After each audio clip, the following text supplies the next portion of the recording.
something started coming down, and it's called Agam. और उर्दू में कहते हैं आमद की कविता. Isn't Agam when Shiva whispers to Sati and, Yeah, please dwell a little more on that. The Vedas, Upanishads, Vedanta, nothing is abandoned but gently brought into the fold of that philosophy. This relationship between Trika and the Dasa Mahavidya tradition, is there a relation at all? And if there is, can you please expand a little on it? Tantra survived in oral traditions within the cohorts of the lineages. I don't know if you want this edited out or if it should go out in public domain of the Tantra part of it. You are a Tantric also, and a yogic. So how does all of that come together? Do inspirations whisper in your ear, or do you invoke them? How does it happen? And that led to many experiences. So the experience leads to more faith. Faith feeds into experience. When you come to from yoga, how you enter into Tantra?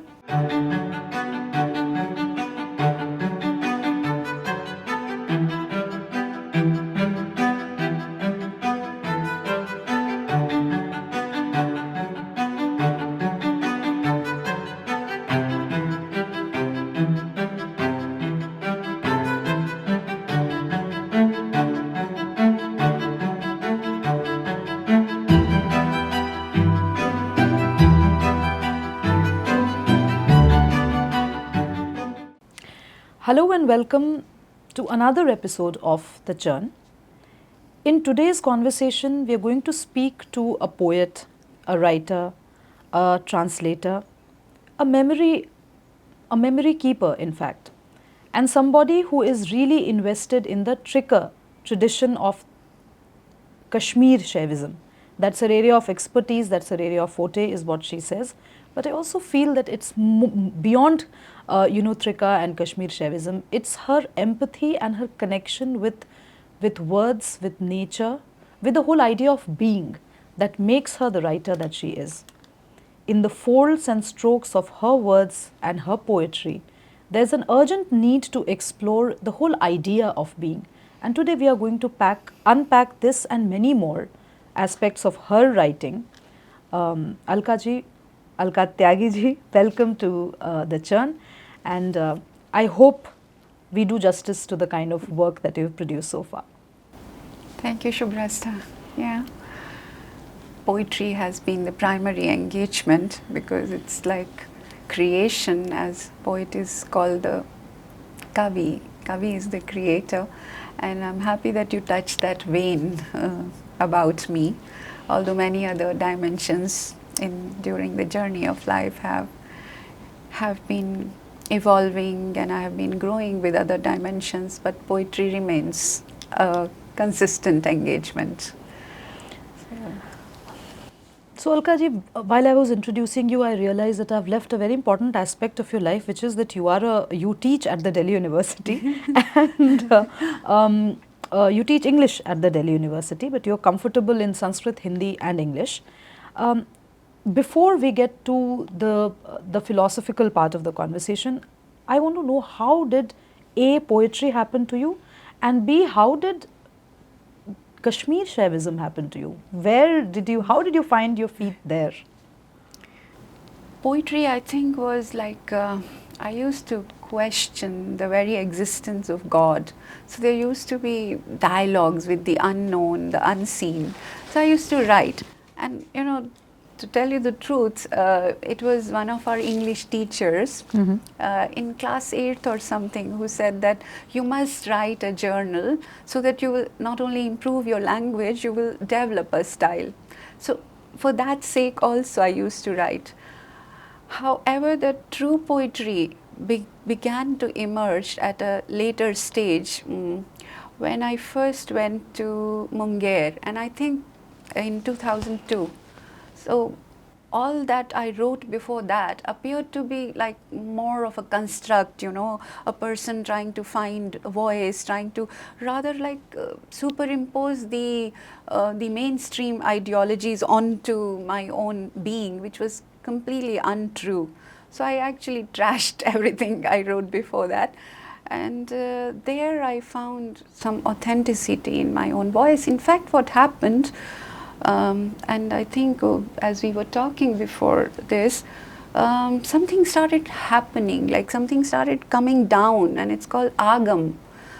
और उर्दू में कहते हैं आमद की कविता, खुद आने लगी और खुद लिखने लगी कविता मेरे through. So that was amazing experience, like the vocabulary which must have been stored in the universal unconscious, like I being a part of that, started happening through me. So Yeah. Sorry, I'm just poetry. yeah, I'm interrupting you because let's come back to the Shaivism part later. When you mention Agam, isn't Agam when Shiva whispers to Sati and Yeah, please dwell a little more on that. So Agamas are exactly that, when there is a dialogue between the goddess and Shiva and Parvati, Bhairava and Bhairavi. This dialogic tradition is also Tantras. This is where the Tantric scriptures come from. So the documentation in the oral form of these dialogues between Shiva and Parvati, and they are called by various names, Bhairav, Bhairavi, Devi, Yes. Deva, Mahadeva. And this is very metaphorical, by the way, but in the general conception, yes, these are the agamas, coming from the mouth of Shiva, getting into the ears of the Devi, that is agama. Agataha Shiva Vaktrebhyo Girija Shrutau. Gataha Girija Shrutau. देवी के कान में गया और शिव के मुख से आया. That is agam. Agam means that which comes, literally. Right. And when I used that word in the context of my poetry, I was using it literally. So, but here it's a tradition. Agamas are tantras. It's used synonymously. Right. So that's a specific genre of scriptural tradition, agamas. I think it's that point in our conversation where, of course, we'll explore the Tantra, which is often misunderstood in the everyday parlance. Can you please dwell a little on the Tantra tradition? What does Tantra mean? And how is the Shaiva, the Trika tradition, different from the Shaivism? And we were discussing earlier how you became a little disenchanted with this part of it. So here perhaps we'll try and trace your journey. Right. So, how Shaivism is perceived in the mainstream consciousness is like, a lot is coming from the mythological dimension. Like we believe that there is a Shiva associated, like being the Adi Deva from the living on a mountain. He has a life, there is a biography of Shiva available in the mythological tradition, and we do believe in it, that he was somebody who had great powers, like omnipresent, omniscient, omnipotent, that kind of a being.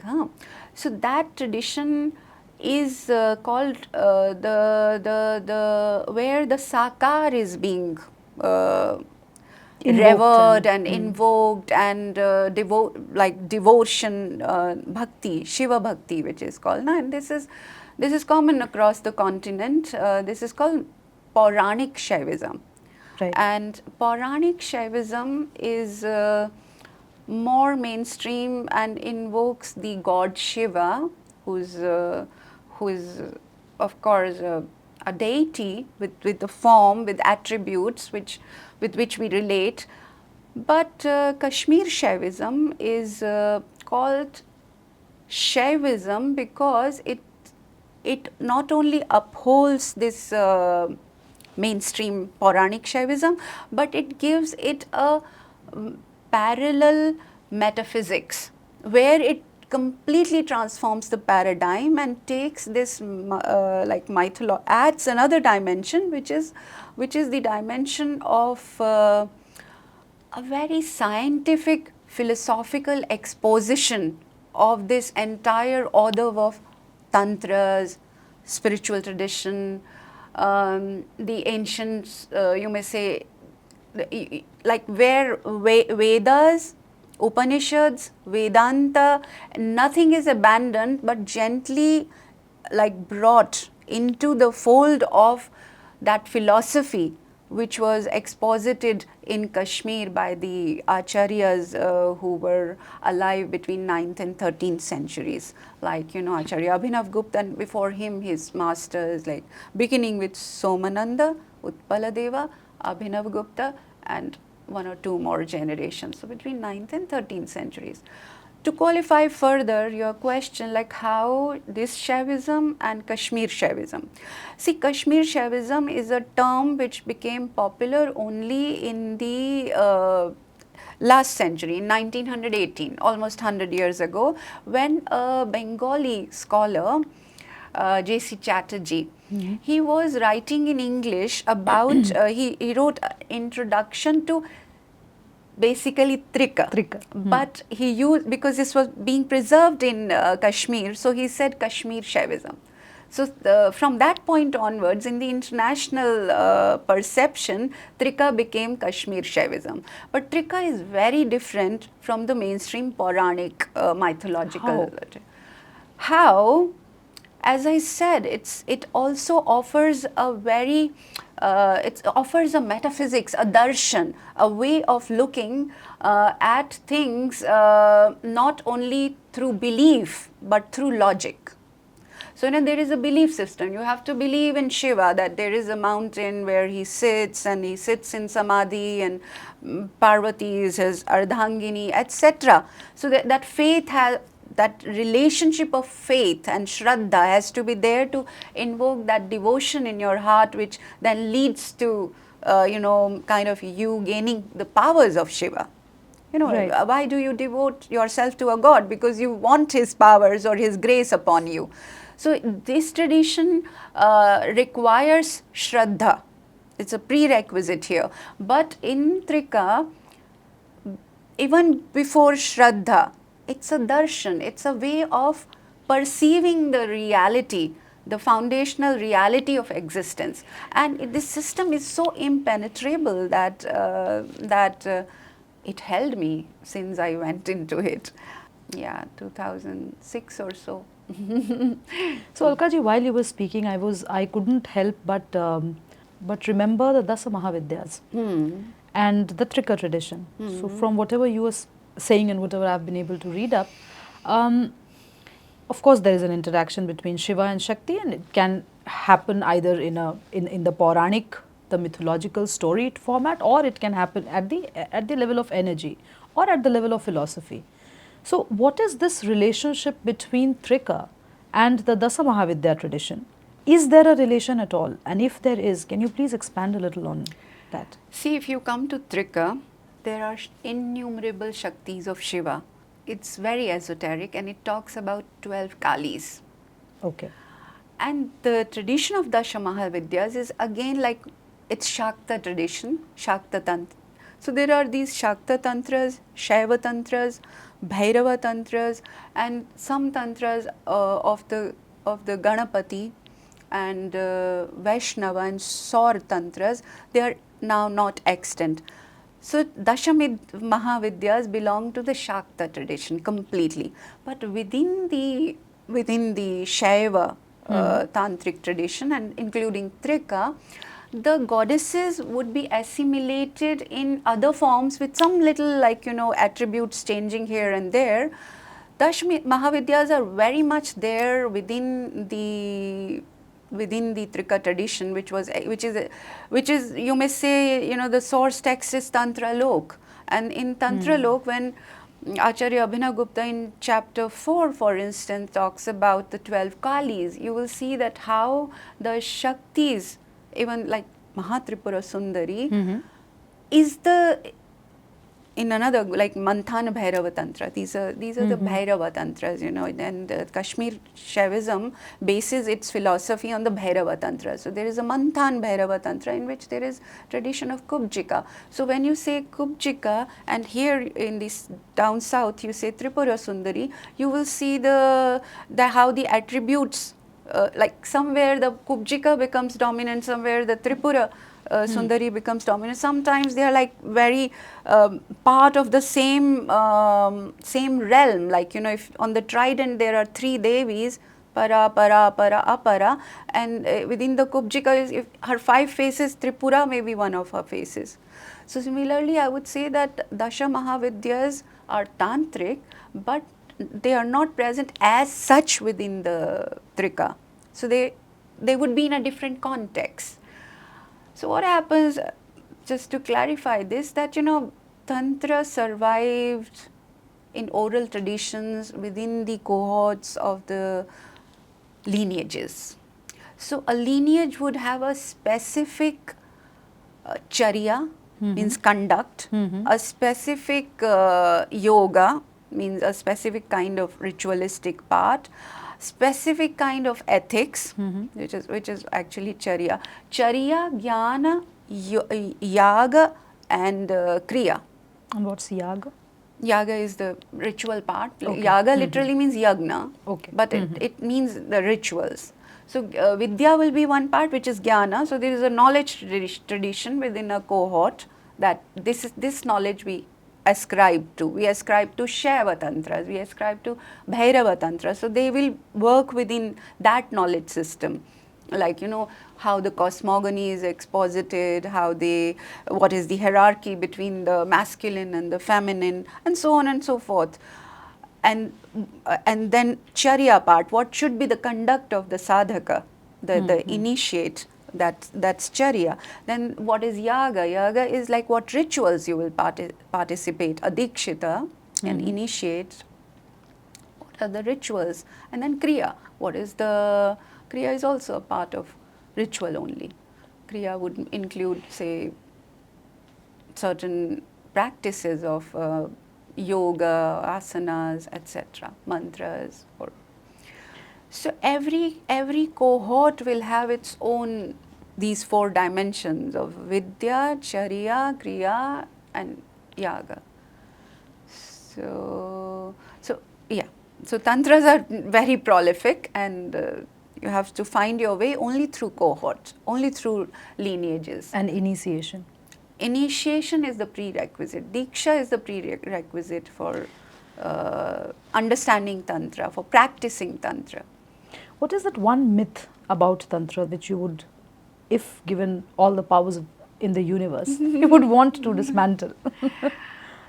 I would want to dismantle one myth, that it is related with sexuality, which it is, because this Dakshin Marg Tantra and Vam Marg Tantra, you know.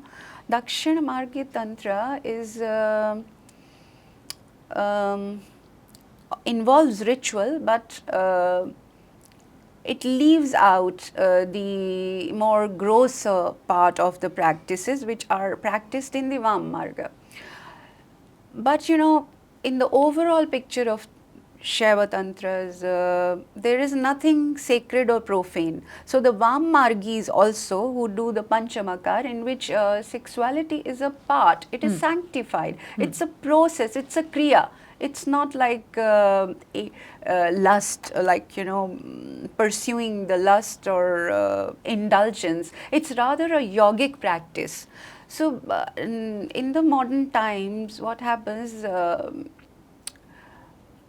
I would say it is adulterated and misconceived. Yeah. So the sexuality, which is a sacred part of the creation happens through that, and it is called Adi Yaga in our philosophy, the primal yaga. And it is only an instrument. It is considered only it is one instrument, just as other instruments are, like mantra is an upaya. So that yaga breathing is an upaya. Breathing is the most, prak sambit prane parinata. In the beginning, the Shakti became the prana, became the breath. So you're right, absolutely, mentioning breath. And Vijnana Bhairava Tantra begins with breath, practices of breath. I mention breath because I know that you're associated with the Munger school of yoga also. And I think yoga is essentially about paying attention to your breath, and then of course you go deeper and deeper into asanas, and then the whole philosophy of the yoga, which is coming together of everything. When I look at the body of work that you have produced, I mean in the public domain, the written words, etc., I think what really stands out is this idea of coming together, of this samanvaya, of so many different and confusing, fascinating aspects that you have dipped your hands into. So, of course, there is Tantra, of course, there's the everyday, the reading, writing, teaching part of it, then the writing part of it, then also getting into the meditation. And I don't know if you want this edited out or if it should go out in public domain, of the Tantra part of it. You are a tantric also. And a yogic. So how does all of that come together? Do inspirations whisper in your ear, or do you invoke them? How does it happen? I believe if you are true to your inner search, if you are a truth seeker, I have been a seeker of that intangible I see from my childhood. And that journey made me do yoga. Through yoga, I had some experiences. Through asana itself, from the age of 13, while I was doing certain asanas, I had some experiences. Before the experience, I was an atheist. Once the experience happened, I started believing, and then journey went deeper. And fortunately, I went to Bihar School of Yoga, very fortunately, without my kind of any great effort on my part. It must have been an inner calling, but in the external world, I didn't know how I arrived. I arrived there and I was initiated, and I kept pursuing. I have just been a very sincere sadhaka. And my practice became the center of my being, and that led to many experiences. So the experience leads to more faith, faith feeds into experience. When you come to from yoga, how you enter into Tantra, and you asked me before also, is the Bihar School of Yoga, Satyananda tradition engages in Tantra?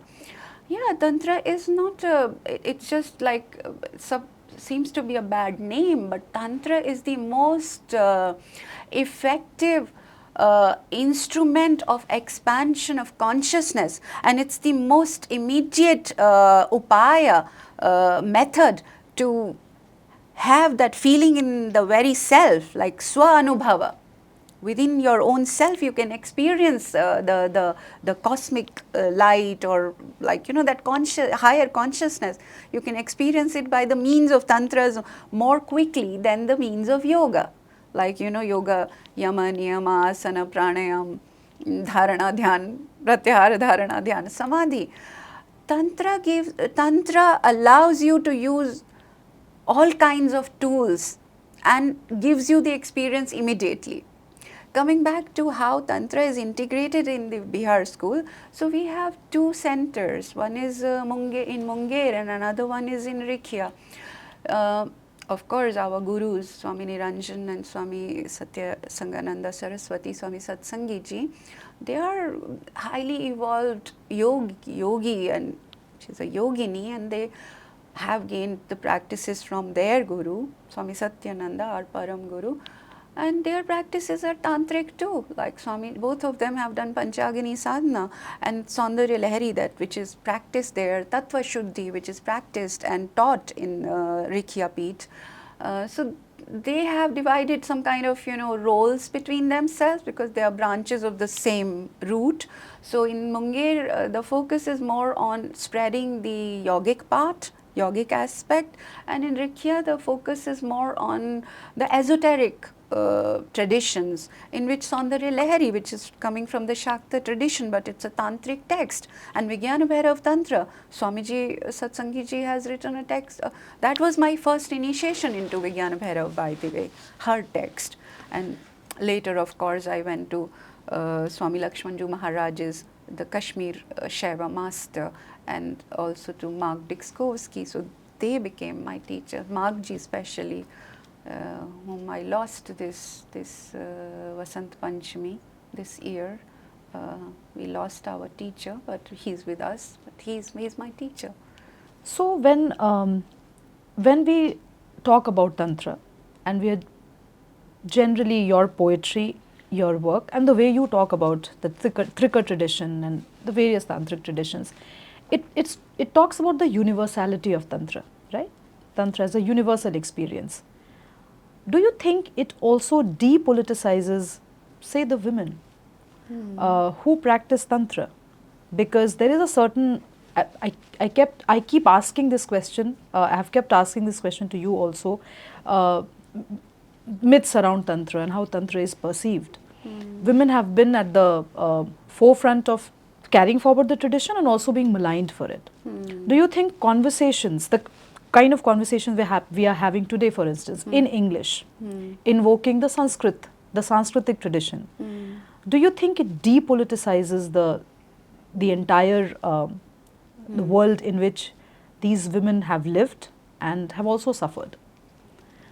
I ask this question also because your work on Akka Mahadevi and the other women who have, spiritual women, who have moved beyond their body to, of course, explore realms of Tantra, which is really important, and I think we'll get back to that universality question later. So right now, to take up this idea of depoliticizing the practitioner who is a woman, that's your question. I would say that when one enters into the lineage, a woman or a man, then there is an equalization. The Diksha equalizes. Diksha doesn't make any gender, caste, class discrimination at all. So then you are a sadhaka. Then your goal is to gain siddhis. By the way, in Tantra, siddhis are not considered bad, like in yogic tradition, that you have to go beyond siddhis. The Tantric uses the siddhis to go further. And Tantra is also a very, why it is kept guhya in the cohorts, because siddhis come easily. So unless you are within the tradition, you may get destroyed by your own siddhis. But coming back to the woman question, Tantra is rather an equalizer, and politics, there can never be depoliticization of any individual, whether it's a woman or a man, because any action that, whether it's very personal or spiritual or within the household, within the private space, it's political. The choices are always, as human beings, whatever choices we make, even if they are very personal, they are also political, because we connect with other sets of human beings. So whether I come into a community of, say, a cultural community, or I get into the community of this guru sishya, or I get into a political community of a certain ideology and follow that. So now you shift the scene to the choice of a woman who wants to be a sadhak and enters into the guru sishya lineage. Okay, there now we can ask a question whether the woman is exploited. So if you are asking me within that context, then I would say that it depends on, a woman is not exploited as such. Woman may grow, because in Tantra, woman is highly revered, because woman is the holder of the Shakti. Now the practices could be, depending on the lineage, practices could be very body oriented, they could be very dakshin margi, like the ritual oriented, and the interiorization of the ritual is also another aspect of Tantra. The ritual that is happening outside in the mandala is also happening on the body within. The mandala is conceptualized within the body. So there is a total interiorization also. So depending on what kind of practices are emphasized, exploitation can be anywhere, but not necessarily because it's a tantric cohort. A woman rather would be revered, because she's the main in the ritual. Shakti is the main holder of the ritual. So exploitation of women would be, I would say, there would be chances of it happening as much as within the cohort or any other place. And yes, universalization, to come to another aspect now. The one side is the politicization or depoliticization. Another side, you are saying that it's a kind of a could you repeat your question about universalization? Because how I'm perceiving it is that you're saying that you get away from the here and now and get into some kind of, cosmic realm from where you operate. Yes, I think my question had two parts. Okay, let me reframe it so that the conversation can move from here. Yeah. The idea of the universality of Tantra. And Tantra, as you mentioned, can whisper in many different ways. How does that then tie up with the kind of poems you have written, for instance? How does Tantra impact your poetry writing? And if it doesn't, then in what way? Because Sundari Sakhi, I think, is an amazing collection of poetry. And thank you. Yeah, I'm just giving the platform to you now. Thank you. I would recite a poem from Sundari Sakhi later, but first coming to this question, how Tantra impact. Shubhrasta, I would say that we must redefine a little bit of Tantra within the personal, dimension of an individual sadhaka. What Tantra does is it cleanses the consciousness of the layers of dross. So it kind of, brings transparency into your consciousness so that you become open to receiving the cosmic reality as such in its all its differentiation, and also seeing the source which is totally undifferentiated. So it allows you expansion of consciousness and more and more and more. Like there are stages. I would not say I'm the same person which I was 30 years ago. I'm a different person because of shining my vessel day after day after day. And when the vessel starts to shine, then it starts to receive things which are not in the conscious realm, because now it gets connected with another realm which is much more expansive. The whole Shakti becomes available to you according to your vessel. Yeah. जितनी पात्रता है उतना ही उसमें content आ सकता है. तो पात्रता बढ़ाने की सारी प्रैक्टिस है. तो पोइट्री कहाँ इम्पैक्ट होती है? पोइट्री तो निकलती है लाइफ से ही, Poetry has to find an objective correlative, like as T.S. Eliot says. Otherwise, there will be no rasa. If there is no capturing of the differentiatedness, like the feathers of the peacock, when he opens. So if we cannot capture those colors, then there is no fun in life and there is no poetry in life.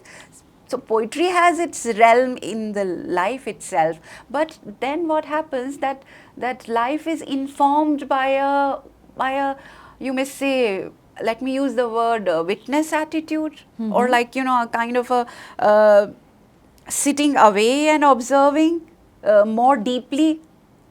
So then you observe anything. I would observe the color of your sari, which is merging so much with the savan, the month of the rains, now monsoon, and it creates a whole discourse in my head that how beautiful it is, and it's so traditional to wear green in the month of monsoons. So then there will be poetry according to my depth of my perception of anything. It could be this light. And if it hits me and I start perceiving it, poem will come. So it's an act of perception. You made it sound so easy that you look at a lamp and you can write a poem.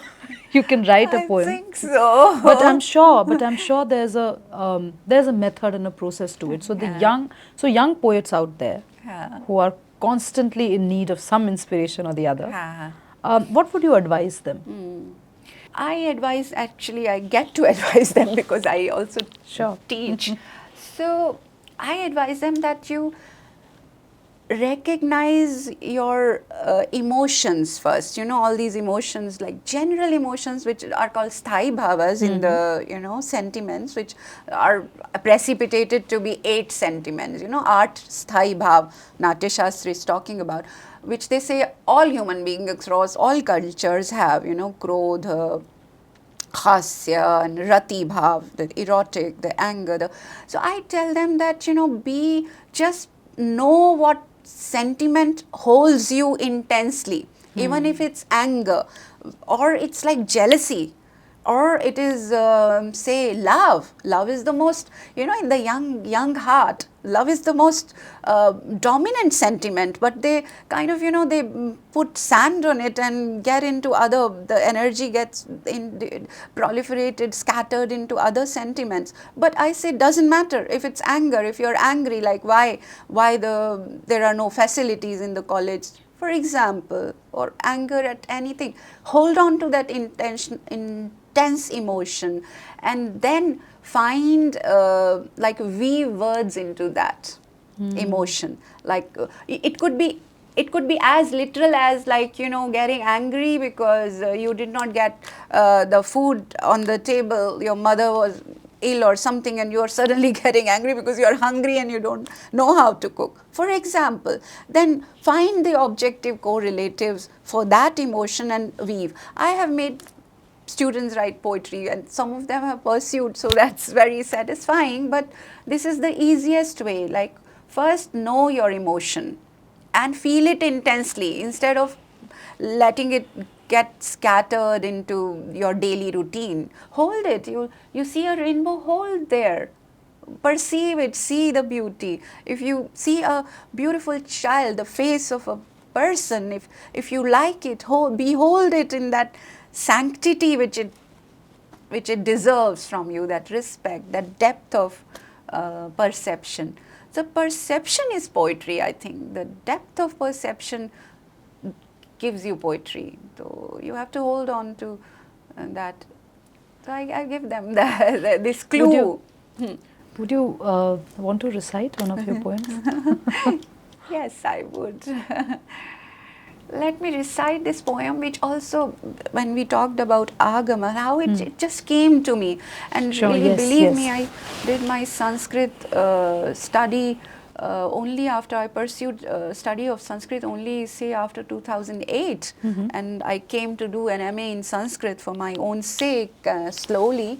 But before that, I was totally immersed in the English discursive field. My vocabulary was so less in Hindi.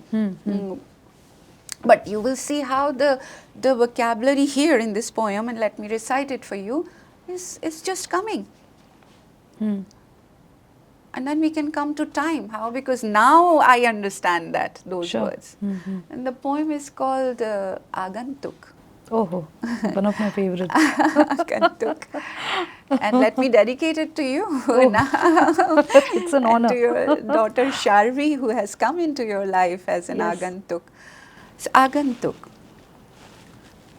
आओ प्रिय आगंतुक, स्वागत है तुम्हारा. सांझ ने बस अभी ये अंधेरा बिखेरा है. तुम आए हो तो दीपक जलेंगे ही, आँखों से सपने छलकेंगे ही, राग छिड़ेंगे ही सारे स्वरों में. तुम आए हो तो दीपक जलेंगे ही, आँखों से सपने छलकेंगे ही, राग छिड़ेंगे ही सारे स्वरों में. भटके तो नहीं हो तुम, पर भूल गए शायद. भटके तो नहीं हो तुम, पर भूल गए शायद. हम उसी देश, उसी काल के हैं, जहाँ तुमने गमन चुना और मैंने गंतव्य. प्रेम अंततः हमें वहीं लेके आया है. प्रेम अंततः तुम्हें वहीं लेके आया है, जहाँ मैंने ये रंगस्थल सजाया है. अब इस क्षणिक विमर्शन में आत्मनिवेदन हो या आत्मसमर्पण, सच होगा, सही होगा. तो आओ प्रिय आगंतुक, स्वागत है तुम्हारा. This is so beautiful and so layered. I'm not crying only because of of course the trigger was that you dedicated it to me and my daughter, and I'm sure all mothers would say the same. Daughters are extremely special. Also because they carry the memory of generations, right? So a True. female child is conceived in the womb of a Yeah. grandmother, not Yeah. the mother. Right, I get Prior you. to that. I get you. So this totally. whole conversation about, the agantuk coming, Ah, and you have in the poem also you have that echoes of generational memory. yeah. Do you believe in punarjanma? Ah. Because I do. And I think let me also maybe just take a leap of faith, be ambitious, stick my neck out and say I think anybody who believes in energies, anybody who believes in Tantra, anybody who believes in Mahadev, Kali, Kal, time, cannot but believe in Punarjanma. Absolutely. I will rephrase it, Shubhrasta, Sure. because I believe in realms of existence. So there can be this body and again the same human body, but there could be other levels, like I could be a squirrel in the next, or I could be a human being, but I could be like Swami Satyananda. Yes. So in this birth I am like a householder, but I could be born at a level like Ramakrishna Paramhamsa, like totally in that realm already and spreading the light to masses. Like now we are spreading light amongst ourselves, like you giving me your light and I'm sharing yours and you're sharing mine with. But it could be like really showing the luminous path to people who suffer, like the humanity, like these people. So I believe in these realms of existence, and they could be bodiless realms. Like, we do believe, like I said, Acha, Magji is not in the body now, but I feel I connect, similarly, I connect with Swami Satyananda once he left the body, and we could feel that, he could, the energy travels faster, so his light can come into my home, right into my heart when I call out to him. So, absolutely. And same goes for a sadhak of a Shiv or a Shakti or a Ganesh or whoever. Shiva must have, even if he was a yogi, that's how he's present within this time now. Absolutely. So time is forever. If you consider the concept of time, and we were talking about, you were asking me like how time is, and this is the point to talk about time. Yes. And actually, before I talk to you about time in Tantra, let me give you a quotation from T.S. Eliot's Burnt Norton, Four Quartets. Are you an Eliot fan?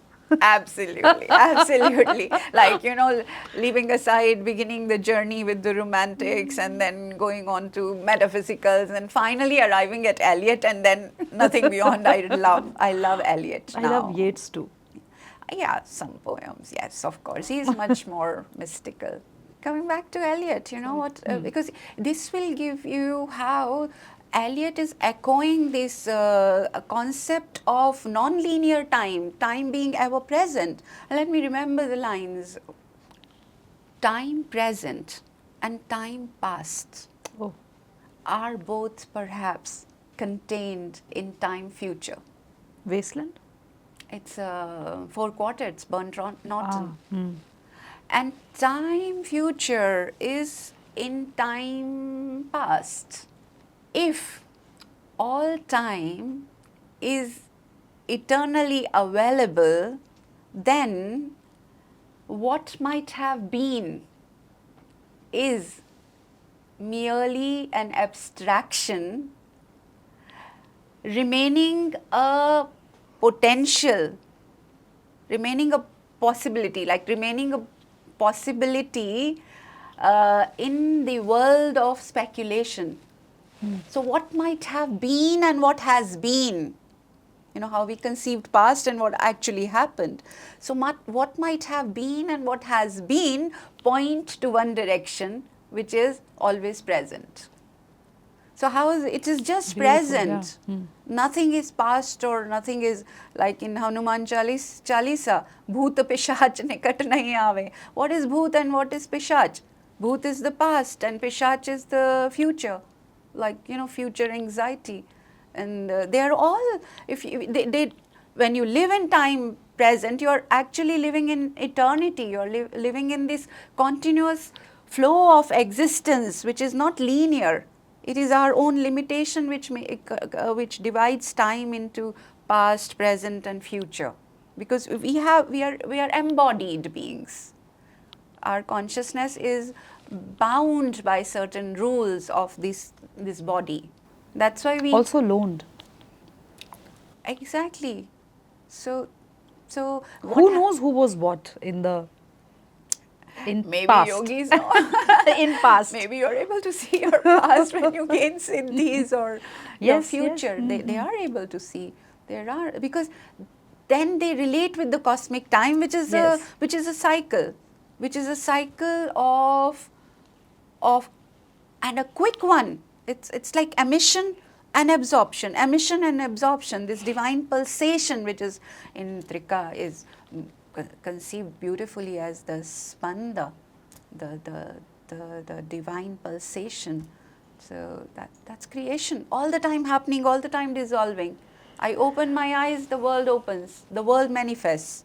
I close my eyes, I take repose back into my own self. World. Also world. Oh, yeah, the inner, yeah. You know, that question about depoliticization and universality, etc. I think it's also important for us to recognize the fact that as a student of English literature and as a teacher of English,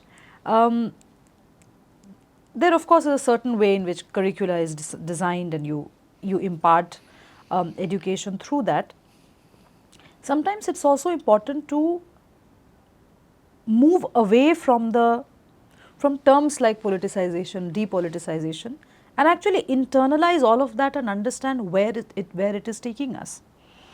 Here I would want you to comment on the immediate here and now, and do you think there is a scope of improvement in the way in which our curricula is designed, for instance? I've asked this question to Ruth, I've asked this question to Anamika ji also, and I'm asking this question to you also. The way in which English departments teach literature, make it accessible to students, do you think it's overtly politicized for no reason? See, Shubhrastha, there are two ways to answer this question. One is like the country has been passing through its own destiny, you know. There was decolonization which was necessary, of course the geographical decolonization happened, and then there was need for this mental decolonization, you know, which Namar Singh ji has already talked about in his essay. For this decolonization to happen, it was necessary to for us in English departments to revise our syllabi and to politicize the the curriculum, because to station it in our own context, it was necessary. But you're right also in pointing out to us that it is happening excessively now. There is for instance, a little bit, yeah. For please. instance, when you research on Akka Mahadevi and you bring a dimension, or let me take the example of Mahadevi Verma in Hindi poetry. Yes, it's yeah. not like these women did not face patriarchy. They did. They faced it in their own way, they transcended it in their own way. And Mahadevi is like the Yes, exponent yeah. of what Yeah, yeah. Indian version of feminism could be. Yes. But nobody talked, I mean, I'm sorry to say, but English departments didn't teach us Simone, that, you know, before Simone actually wrote the second. Yeah. Mahadevi had already written Shrinkhala ki, Shrinkhala. Also.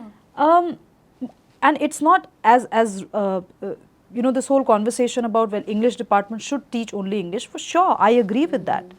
But then if you are teaching everything else under the sun, if I'm being taught Israel, Palestine, and given us only a particular angle about Israel, Palestine, then of course, I had the right, I should have had the right to know about Mahadevi as well.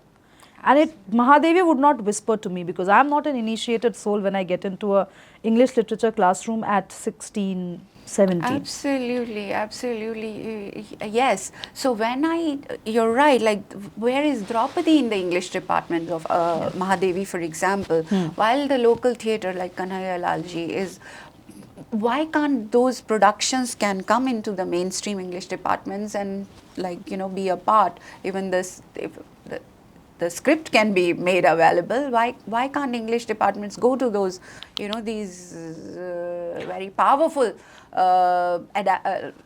theatrical, literary adaptations of the movement that Mahadevi created within that region. And coming back to when I studied Akka was really, there was nothing on Akka in English or in Hindi. Yes. Only after, like, some, when I was pursuing, I had to go to Karnataka, and actually I had to delve into Kannada language a little bit. Yes. Don't ask me, I don't remember anything except Chennagida.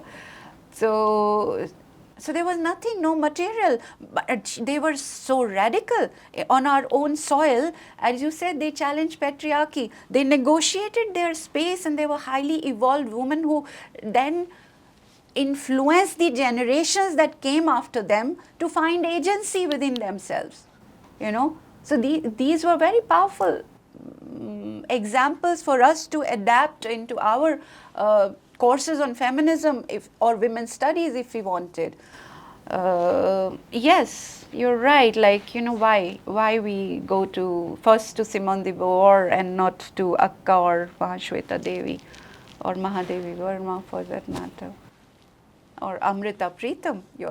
So I keep asking this question about English department and politics there and so on and so forth, because as a student myself, after having gone through the 5-year process, of course it has made me who I am today, but I feel it could have been better if I didn't have to unlearn so much.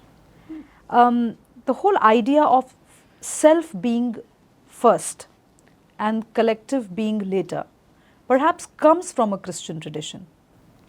Mm-hmm. And our tradition was always about universality. So you mentioned Savan, right?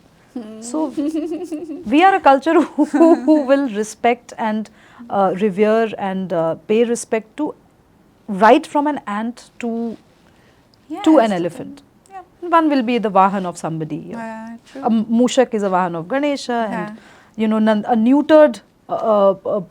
neutered being can also be the Vahan of Mahadeva. Yes, yes. So, coming from that culture, I think let's just, with you the conversation, Alka ji, always whenever we talk, we scatter so much, so well.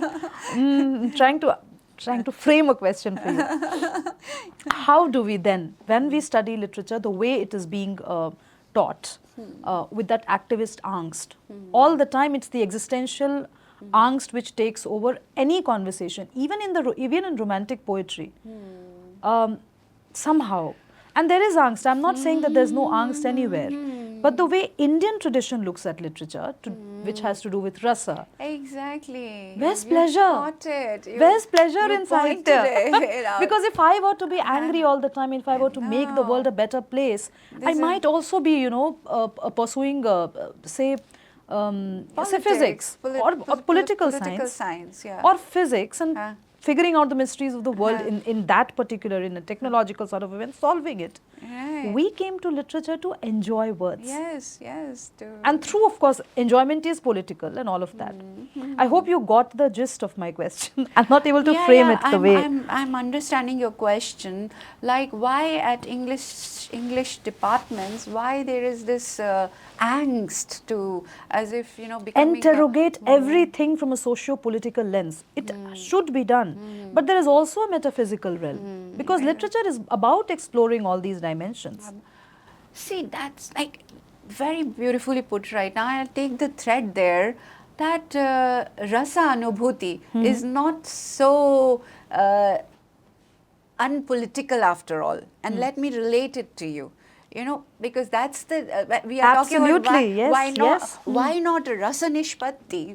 You're saying now, okay, come to English department for the rasa, for example. Now, what is rasa? If you trace the journey and if you come finally to Abhinav Gupta, how he frames rasa, and initially, like, in the Natya Shastra, rasa is only this, when the sentiments turn into aesthetic delight, like bhavas become rasa through the poetic word. Okay. This is the simple Rasa Sutra, like, Vibhav, Anubhav, Vichari Bhav, Sanyogat, Rasa Nishpatti. But what Acharya Abhinav Gupta brings it to, he says that rasa happens not because of this, stimulant and then consequent gesture and then a feeling which is acted out by the actor and the poetic word, and then a combination of that giving the aesthetic delight to the spectator. He says something else is happening there. And he says rasa is sui generis. That means it is self-generative, and it happens only in a heart which is pure and illumined, which is a sahridaya. And how it happens when the personal egotistical limitations are dropped, and the self rises to a higher universal self. Only then the rasa happens. That means egotism has to be dropped. That's the primary condition for rasa to happen. So, okay, allow, in literary departments, allow the rasa to happen, because that can happen only to a sahridai, and a sahridai is the one who is like already connecting through heart to the community, to the larger world, to the cosmos, to like universalization of the individual. And there then, if I take care, if I'm one in heart with you, the transformation in your heart has happened, or in my heart has happened. It may look very ideal, but it's true. Unless there is a compassionate heart, it cannot bring, nothing can bring change if it is not coming from. And if you want to be a dictator, then that's a different thing. You will only oppress and you will create violence. But if you really want to transform, it's the root of the love and compassion, and dropping the limited self, the idiosyncrasies of the egotistical individual.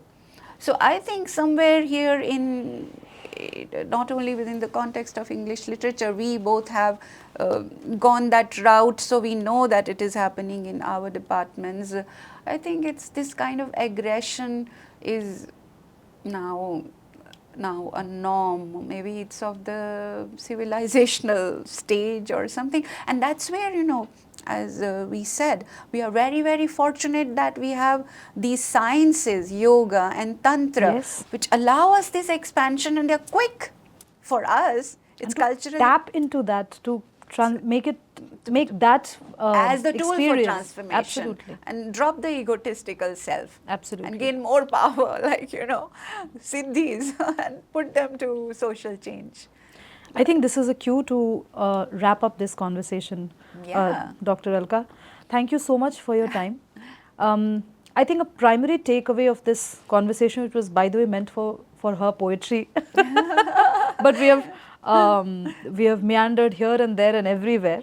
But I'm sure you'll be able to get the rasa out of this conversation, and I'm also sure that this will encourage you to pick up her works.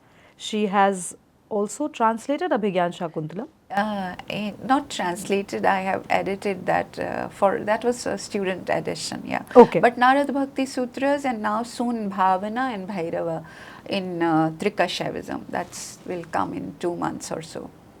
Do check out her website, which is tantravimarsh.com. tantravimarsh.com. Pick up Alka Tyagi's books. Do write to her, and do write to us on whom would you like to see on our next conversation. We'll keep a tab, and we'll reach out to the eminent personalities that you want us to have a conversation with. Stay with us, stay tuned, subscribe to our channel, and help us grow. Thank you.